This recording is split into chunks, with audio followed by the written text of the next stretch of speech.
प्रेक्षको नमस्कार, मी सुरेश वाणी. आपण पाहतात विघ्नर टाइम्स. विघ्नर टाइम्समध्ये आपलं सर्वांचं मनपूर्वक स्वागत. जिल्हा परिषद पंचायत समितीच्या निवडणुका पुढ्यात आहेत. प्रत्येक कार्यकर्ता आपापल्या परीनं निवडणुकीमध्ये आपल्याला कशाप्रकारे यश येईल, पक्ष नेतृत्वाने आपल्याला संधी द्यावी, असे प्रयत्न सुरू आहेत. ओतूर गणामध्ये अनुराग भापाळे हे सुद्धा पंचायत समितीची निवडणूक ओतूर गणातून लढणार आहेत अशी आपली माहिती आहे. आता ते निवडणूक लढणार नाही लढणार, पक्ष कुठला, नेमकं काय भूमिका हे आपल्याला माहीत नाही.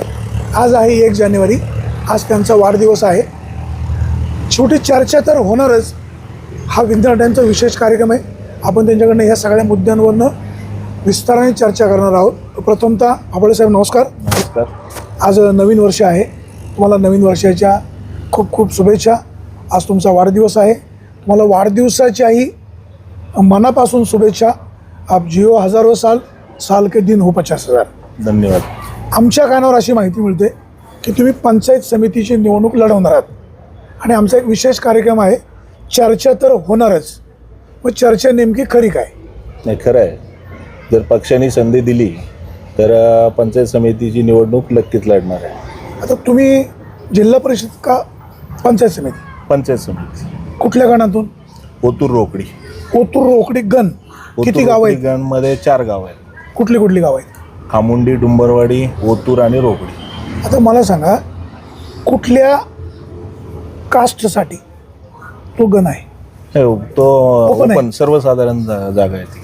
आता शिल्लक प्रश्न राहतो, उत्साहित लोकांना वाटतं, उत्सुकता असते, पक्ष कुठला? नाही, पक्ष आता म्हणजे तसं जग जाहीर आहे. माझा पक्ष, मी शिवसेना उद्धव बाळासाहेब ठाकरे गटामध्ये विधानसभेच्या निवडणुकीदरम्यान जाहीर पक्ष प्रवेश केलेला आहे. तुम्ही विधानसभेला काम कोणाचं केलं?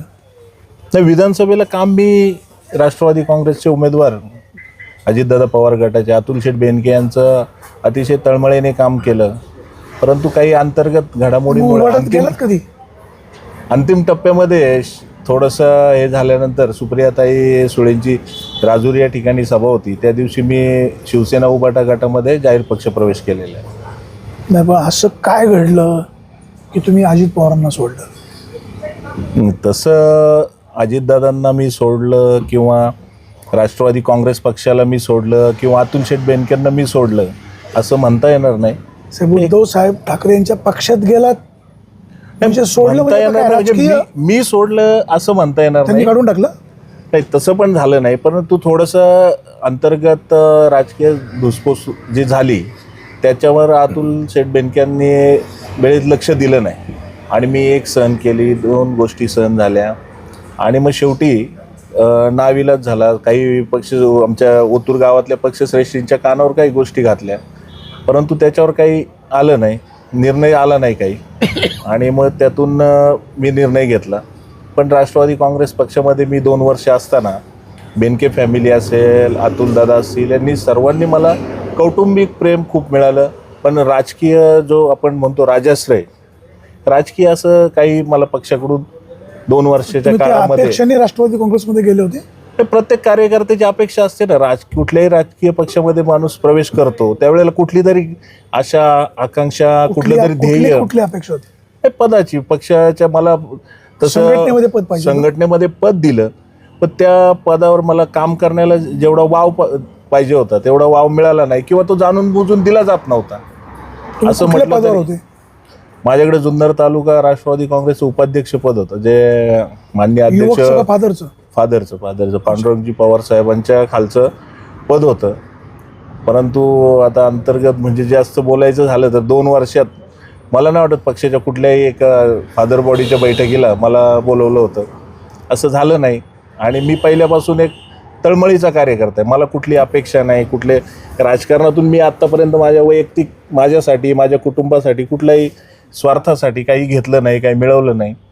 परंतु एक राजकारणातली जी तळमळ आहे, पक्ष संघटना वाढीसाठी म्हणा किंवा लोकांच्या याच्या कामं झाली पाहिजे त्याच्यात, तिथे थोडंसं राजकीय पाठबळ मला राष्ट्रवादी काँग्रेसमध्ये कमी मिळालं किंवा असं माझ्या लक्षात आलं की जाणून बुजून टाळण्यात येतं आहे.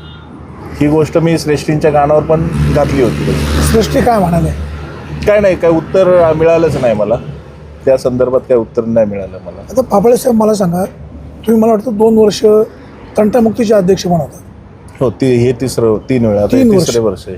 तंटामुक्ती अध्यक्ष असताना तर ओतूर मोठं गाव आहे, कुठले कुठले प्रश्न मार्गी लावले?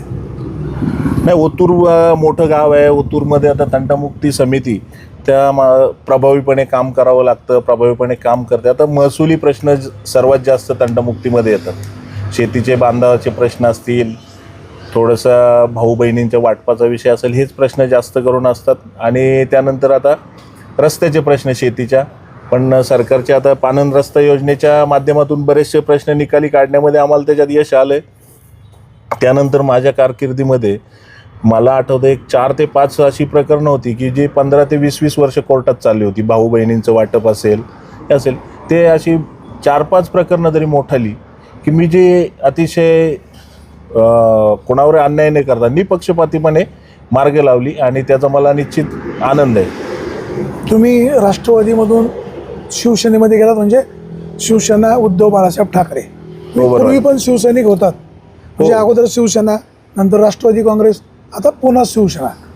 बरोबर. पहिली शिवसेनेमध्ये होतो तेव्हा शिवसेना एकच होती, तेव्हा एकच शिवसेना होती. आणि आता ज्यावेळेला परत हे जाताना झालं की आपलं खोडाला हात घालायचा, मुळामध्ये जायचं, बाळासाहेब, उद्धवसाहेब आणि यांच्याबरोबर जायचं या उद्देशाने. आणि पहिल्यापासून जे आमचं नेते, माझे मित्र सगळे हे होते, त्यांच्याबरोबर काम करावं. तेव्हा शिवसेना का सोडली? त्यावेळेला थोडंसं 2021ची ग्रामपंचायत निवडणूक, त्यावेळेला मी पक्षाच्या पॅनलमधून माझ्या पत्नीसाठी उमेदवारीची अपेक्षा ठेवली. त्यावेळेला त्यांनी डावललं. थोडंसं तो राग मनात धरून मी राष्ट्रवादी काँग्रेसमध्ये प्रवेश केला होता. म्हणजे व्यक्तिगत लाभ मिळाला नाही म्हणून? नाही, व्यक्तिगत लाभ म्हणता येणार नाही. असं उमेदवारी, एखाद्या निवडणुकीमध्ये आपण उमेदवारी मिळावी लोकांची कामं करण्यासाठी. एखादी उमेदवारी मिळाली म्हणजे त्याच्यातून काय आपल्याला संपत्ती कमवायची आहे किंवा असं काही उद्देश नव्हतं. काय होतं, आता वाणी साहेब, याच 5 वर्षाचा माझा अनुभव असा आहे का लोकांची कामं करायची. तुमच्याकडे पद नसेल ना, सत्ता नसेल ना, नाही कामं करतायत. साधा एखादा उत्पन्नाचा दाखला काढायचा आहे, एखादा रहिवासी दाखला काढायचा, तेच जर तुम्ही ग्रामपंचायत सदस्य असेल तुम्हाला 1 मिनिटात मिळतं. तुमच्याकडे पद नाही, काय नाही, सुट्टी झाली, जेवणाची सुट्टी झाली, यानंतर अनेक कारणं त्याच्यामध्ये होऊ शकते. हे एक उदाहरण, म्हणजे हे काय दाखल्याचा विषय नाही, सत्तेशिवाय शहाणपण नाही. आणि आपल्याला तुम्ही ज्या पक्षामध्ये चाललात ते उद्धव बाळासाहेब ठाकरे यांची शिवसेना. बरोबर आहे. आता सध्याची परिस्थिती पाहता भारतीय जनता पक्ष, राष्ट्रवादी काँग्रेस आणि शिवसेना यांची युती आहे. सत्ता राज्यात त्यांची, केंद्रात त्यांची. आता तुम्हीच म्हणाले सत्तेशिवाय शहाणपण नाही. पंचायत समिती सदस्य झाल्यानंतर निधी कसा मिळणार, लोकांचे प्रश्न कसे सोडवणार? नाही, यावेळेला आता वाणीसाहेब, आपण जास्त वरचा विचार केला तर लोकसभेला बऱ्यापैकी महाराष्ट्रातून महाविकास आघाडीला मताधिक्य मिळालं होतं. हे करून विधानसभेच्या वेळेला अशी काय जादू झाली की पुन्हा एकदा महायुतीची सत्ता आली. महायुतीच्या सरकारच्या माध्यमातून आता पुन्हा एकदा निवडणुकांना खाली सामोरं जात असताना यावेळेला पुन्हा एकदा लोक महाविकास आघाडीला च्या मागे उभी राहतील निश्चितपणे. आणि त्यातल्या त्यात आपला जुन्नर तालुका आणि त्याच्या आधी जवळ आलं तर आमचा ओतूरगण हा शिवसेनेला मानणारा मतदार आहे आणि नक्कीच या ठिकाणी शिवसेनेला यश मिळेल. आता माहिती अशी मिळते की 2 राष्ट्रवादी काँग्रेस आणि शिवसेना यांची आघाडी होण्याची शक्यता आहे. जर ती आघाडी झाली पुन्हा तुमच्यावर अन्याय झाला मग पुन्हा वेगळा पक्ष? नाही, वेगळा पक्ष पण नाही आणि वेगळा विचार पण नाही. पक्षाने संधी दिली तर. पक्ष आता थोडंसं ग्रामपंचायतच्या उमेदवारी मिळाली नाही, पक्ष बदल केला किंवा तिसऱ्या आघाडीतून लढलो, थोडंसं ते योग्य नाही किंवा अशक्य गोष्टी आहे. पक्षातून उमेदवारी मिळाली, पक्ष संघटना बरोबर असेल तरच निवडणूक लढवणार, हे नक्की. आता तुम्ही शिवसेनेमध्ये आलात, कुठे जायचा प्रश्न तुमचा आहे, तुमचा अधिकार आहे. मग एकनाथ शिंदेची शिवसेना का नाही? नाही, तुम्हाला आधीच्या उत्तरात सांगितलं ना मी, माझे जे आधीचे जे मूळ शिवसेना आहे त्याच्यातले बऱ्यापैकी सगळेजण शिवसेना उद्धव बाळासाहेब ठाकरे गटामध्ये असल्याने पुन्हा एकदा आपल्या जुन्या सहकाऱ्यांबरोबर काम करावं. आणि त्यावेळेला मला बऱ्यापैकी म्हणजे न्याय म्हणण्यापेक्षा त्यावेळेला उमेदवारीची काही कुठली अपेक्षा नव्हती. परंतु एक कार्यकर्ता म्हणून न्याय मिळाला होता मला. आता मूळ शिवसेना जी आहे ह्या शिवसेनेला सोडून एकनाथ शिंदे अनेक आमदार बाहेर पडले, त्यांना गद्दार लोक म्हणायची, 50 खोके एकदम ओके बरेच काय आरोप झाले, तरी सत्तेवर पुन्हा ते आले, लोकांनी त्यांना स्वीकारलं ना. नाही, तो आता खूप मोठा विषय आता. पण स्वीकारलं ना त्यांना, शेवटी वास्तव स्वीकारलं पाहिजे ना. नाही, स्वीकारलं बरोबर मी आहे. त्यांच्यावर टीका करा मी असं म्हणत नाही. प्रश्न असा आहे की त्यांनी जे मुद्दे मांडले ते लोकांना पटले, लोकांनी स्वीकारले. नाही, पक्ष म्हणून आता पक्ष म्हणून किंवा हे म्हणाल तर तुम्ही, मग आता तसे शरददादा अपक्ष निवडून आले ना विधानसभेला. म्हणजे असं पण आहे ना, प्रत्येक ठिकाणी पक्षाला शरददादा अपक्ष निवडून आले पुन्हा शिवसेनेत गेले, म्हणजे ज्या मतदारांनी निवडून दिलं त्यांचा अविश्वास नाही, विश्वासघात केला असं वाटत नाही. नाही. आता तो प्रश्न दादांना विचारला तर बऱ्यापैकी योग्य आहे. सामान्य माणूस म्हणून नाही, आपण दादांनाच विचारलं पाहिजे. म्हणजे भविष्य काळात जर ते शिवसेनेत जायची नाही, असं काय आली नाही, असं नाही, असं थोडीशी नाही. जागा ठेवायची. असं नाही. माझं सगळ्या पक्षांशी, सगळ्या शरददादांशी मैत्री आहे. अतुलदादांबरोबर होतो. शरददादांबरोबर 2006 साली स्वाभिमान संघटनेची दहीहंडी बांधायला आम्हीच होतो ना आळेपाट्यावर. सगळे का फिरलात? नाही, त्यावेळेला दादांचा पक्ष, दादा शिवसेनेत जिल्हा प्रमुख होते ना. हो, शिवसेनेमध्ये होते. दादा आमचे पूर्वीचे सहकारीच आहेत ना, नेतेच आहेत ना आमचे. शरददादा जिल्हा प्रमुख होतेच ना. आणि शरददादा 2006 साली गावाला आले, स्वाभिमान संघटना, दहीहंडी, आम्ही सगळे बरोबर होतो. आणि त्यानंतर दादा शिवसेनेतच होते. त्याच्यामुळे असं काय शरददादा आणि शिवसेनाचे वेगळं आधीचा विषय नाही, आत्ताच झालं. माजी आमदार अतुल बेनके तुमचे संबंध कसे? चांगले, एकदम चांगले आहेत. तुम्हाला मी आधीच्या उत्तरात बोललो ना, बेनके कुटुंबाने मला खूप प्रेम दिलं. अमोलदादा बेनके असतील, मी डायरेक्ट फोन केला, आमच्या शाळेसाठी कॉम्प्युटर पाहिजे होते. दादांनी मला, अतुलदादांना फोन करायची पण गरज नाही पडली. अमोलदादांना डॉक्टरांना मी फोन केला. डॉक्टर साहेब म्हटले मी रोटरीच्या माध्यमातून आमचे 10 कॉम्प्युटर साहेब ते स्वतः घेऊन आले. आम्ही तो कार्यक्रम केला. म्हणजे कुठलं काम, नंतर अमित दादांकडे कुठलं काम घेऊन गेलं. म्हणजे बेनके कुटुंबाकडून मला कौटुंबिक प्रेम खूप मिळालं. माझं काम कुठलं अडलं नाही, परंतु राजकीय जी अडचण झाली ती तुम्हाला मी बोलून दाखवली. आता मला सांगा, आपण जर आता पंचायत समितीकडे वळू.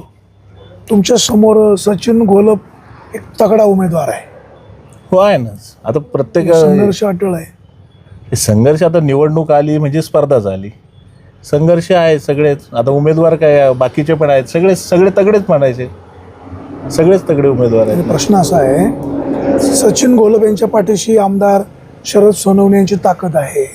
कुठल्याही गावामध्ये विकास कामं करायचा शब्द आमदार सोनवणे देऊ शकतात, त्याचा बेनिफिट घोलप यांना मिळू शकतो. तुमची जमेची बाजू काय? जमेची बाजू म्हणजे कसं आहे, तर शरददादा कामं देऊ शकतात, त्यांच्या शब्दावर किंवा त्यांच्या विश्वासावर लोक त्यांच्या पक्षाच्या उमेदवाराला मतदान करू शकतात. पण वाणीसाहेब कसं आहे, आज आता विकास, रस्ते ही एक निरंतर प्रक्रिया आहे. जे आमदार होतील ते विकास करतील, त्याच्यानंतर त्यांचे कार्यकर्ते कामांची मागणी करतील. आणि असं पण काय नाही, शरददादांकडे मी जरी काम मागितलं तरी शरददादा काम देतील ना, शरददादा काय नाही म्हणणार नाही. आणि त्या माध्यमातून मुळात काय आहे, मी गेले 20 वर्षापासून जे शिवसेना संघटना म्हणजे राजकारणात, समाजकारणात जे काम करताना एक सर्वसामान्य लोकांशी आपली नाळ जोडलेली. कोणाचं किरकोळ काम असेल, एखाद्याच्या आजीला शहरातून मळ्यातून गावात सोडायचं तरी लोक हक्काने फोन करतात ना. एवढं काम आहे. मतदार तुमच्या सामान्य मतदार पाठीशी राहील ना नक्की माझ्या. आता ओतूरचे किती मतदार आहे? ओतूरचा आता लेटेस्ट मतदार आकडा माझ्याकडे परफेक्ट नाही. मोठं म्हणजे जास्त मोठं गाव आहे. मोठं गाव आहे. जास्तीचं पाठबळ तुम्हाला राहील 100%. मतदारांनी तुम्हाला का स्वीकारावं आणि समोरच्या उमेदवाराला का नाकारावं? नाही, मला का स्वीकारावं याच्यावर नक्की बोलेल. समोरच्या उमेदवाराला नाकारावं काय करावं हा लोकांचा, मतदारांचा त्यांना नाकारल्याशिवाय तुम्हाला स्वीकारणारच नाही. म्हणजे मी माझ्याविषयी पॉझिटिव्ह बोलू शकतो. हे तर सांगावं लागेल ना त्यांचे पण काय समोरच्या काय जे असेल, समोरच्या विषयी निगेटिव्ह बोलण्याचा आपल्याला अधिकार नाही. पण मी नक्की माझ्या मागे का लोकांनी उभं राहावं, त्यांच्यापेक्षा तुम्ही उजवे हे तर सांगावं लागेल.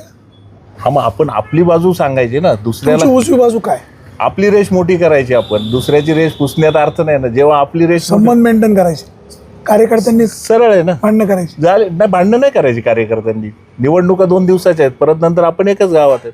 आज समजा आज आम्ही 4 जण 5 जण कोण इच्छुक असेल, कालपर्यंत निवडणुकांचं हे 6 महिन्यापूर्वी आम्ही बरोबरच होतो, कालपर्यंत बरोबर होतो. निवडणूक 4 दिवसाची आहे, निवडणूक होईल परत सगळे बरोबरच आहेत ना. त्याच्यामुळे दुसऱ्याविषयी निगेटिव्ह बोलण्यापेक्षा आपण स्वतःविषयी मी सर्वसामान्यांची कामं करतो, सर्वसामान्यांच्या लोकांमध्ये जातं. आता निवडणूक आली म्हणजे काय होतं, प्रत्येक उमेदवार तयारी करायची, दशक्रियेला जा, वाढदिवसाला जा, वाढदिवस घरोघर जाऊन वाढदिवस करा.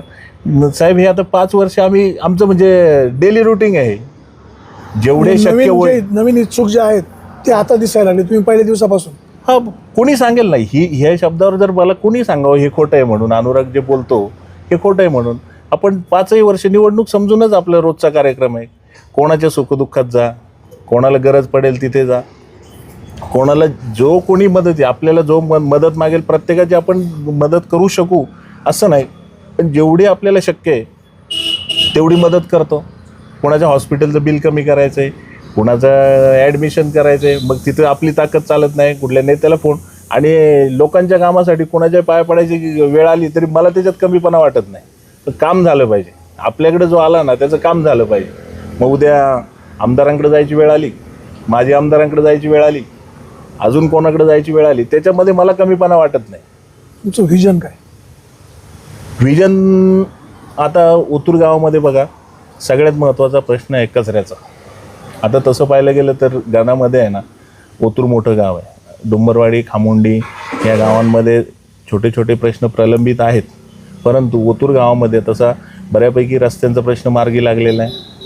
कचऱ्याचा जो प्रश्न आहे गेले 5 वर्ष चर्चा होते, पण ठोस पावलं असं बऱ्याचशा वेळेला ग्रामपंचायतने प्रयत्न केलेत, निधी आणला आहे, त्याच्यावर प्रक्रिया चालू आहे सगळे, परंतु अजून ठोस त्याचा विषय मार्गी लागलेला नाही. त्यासाठी नक्की प्रयत्न करेल. आणि आपल्या ह्याच्यामध्ये ओतूर एवढं मोठं गाव आहे, त्या मानाने गावामध्ये रोजगाराच्या संधी फार कमी आहेत. आजही पण ओतूर सारख्या ठिकाणावरनं छोट्या मोठ्या रोजगारासाठी नारायणगाव, आळेफाटा या ठिकाणी जावं लागतं. तसं पाहायला गेलं तर ओतूरची बाजारपेठ जर मोठी झाली, थोडंसं काही त्याच्यामध्ये काही सुधारणा करता आल्या तर जो मावळपट्टा आहे मडपासून जो ओतूरला जोडलेला आहे, त्याच्या माध्यमातून थोडंसं ओतूरची रोजगारीची संधी मोठी करता येईल. एक शेवटचा प्रश्न, तुमची युती होईल असे काय अपडेट आहेत का, काही एकला चलो नाही, युती होईल अशी आत्तापर्यंत माहितीनुसार असं स्पष्ट तर अजून कुठे काही झालेलं नाही, पण 100% युती महाविकास आघाडी युतीच्या तहामध्ये ओतूर पंचायत समिती गणाची जागा तुम्हाला सुटेल असं काही प्लॅन वगैरे काही नाही. सुटेल तर मी लढणार, पक्ष मला नक्की संधी देईल एवढी खात्री आहे. आणि नाही सुटली, जो युतीमध्ये जो ठरेल जो उमेदवार असेल त्याचं युती म्हणून काम करणार, 100% काम करणार. म्हणजे आघाडी झाली, जो निर्णय होईल तो मान्य. 100%. आघाडी नाही झाली, पक्ष लढ म्हणले लढणार, अनुराग फाफळे लढणार. 100%. थांब म्हणले थांबणारच. 100%. थांब म्हटले थांबणार, लढ म्हटले लढणार, जे जिंकून येणार. नाही, लढल्यावर जिंकणार 100%. मंडळी, आपल्यासोबत होते हे अनुराग फाफळे. उत्तरगावच्या तंटामुक्तीचं त्यांनी अनेक वर्षे काम केलेलं आहे. एक शेतकऱ्याचा मुलगा आहे, सर्वसामान्य गोरगरिबांचे प्रश्न सोडवण्याचा प्रयत्न केलेला आहे. भले आर्थिक परिस्थितीनं कार्यकर्ता फटका असेल, परंतु मनाने निश्चित नेटका आहे. सर्वसामान्य गोरगरिबांना आधार देण्याचं काम आहे. ठीक आहे, तर शेवटी पक्ष त्यांचे शिवसेना, राष्ट्रवादी काँग्रेस, पुन्हा शिवसेना, हल्लीचं राजकारणच असं झालेलं आहे. पण एक निश्चित आहे, आताची जे काही मंडळी राजकारणामध्ये आलेली आहेत हे निवडणूक डोळ्यासमोर ठेवून दशक्रिया, अंत्यविधी, पूजा अर्चेला जात आहेत, परंतु अनुराग फाफळे कुठलाही हेतू न ठेवून जनतेची सेवा करत आलेले. जर पक्षाने संधी दिली, आघाडीमध्येही त्यांना संधी मिळाली, तर पंचायत समितीच्या गणामध्ये त्यांना यश येऊ शकतं अशी परिस्थिती आहे. त्याचं कारण असं आहे की ओतूर गाव मोठं आहे, खामुंडी आहे, डुंबरवाडी आहे, ही गावं ओतूरच्या जवळची गावं असल्यामुळे आणि अनुराग फाफळे यांचं जनसंपर्क दांडगा असल्यामुळे त्यांना मतदार स्वीकारू शकतात. आता मतदार काय करतील आपण काय भविष्यकार नाही, परंतु बाळाचे पाय पाळण्यात दिसतात. सध्या तरी त्यांना स्कोप निश्चित चांगला दिसतो आहे. आता बघूया पुढे काय होतं आहे, आणि म्हणूनच तर चर्चा तर होणारच. फाफळे साहेब, आपण विघ्न टाईमशी मन मोकळ्या गप्पा मारल्यात, आपल्याला मनापासून धन्यवाद. तुम्हाला नवीन वर्षाच्या शुभेच्छा, वाढदिवसाच्या शुभेच्छा आणि विजयी व्हावेत यासाठी देखील भरभरून शुभेच्छा. धन्यवाद. प्रेक्षक, आपण कुठेही जाऊ नका, पाहत राहा फक्त विघ्नर टाइम्स, शोध बातमीचा, ध्यास सत्याचा.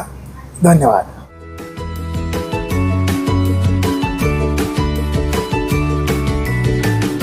बातम्या शेतीच्या, बातम्या मातीच्या, बातम्या अन्यायाच्या, गुन्हेगारीच्या,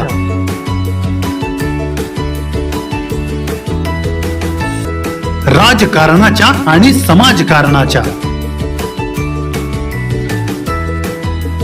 शोषणाविरुद्ध बुलंद आवाज, जनसामान्यांच्या हुंकाराची गाज, सत्कार्याला प्रोत्साहन, दुष्कृत्याला अनुशासन, निर्भीड, निस्पृह, सडेतोड, बेधडक आणि रोखठोक म्हणजेच विघ्नहर टाइम्स, शोध बातमीचा, ध्यास सत्याचा. आपलं चॅनल, आपली बातमी. सबस्क्राईब तर कराच, पण बेल आयकॉनवर क्लिक करायलाही विसरू नका.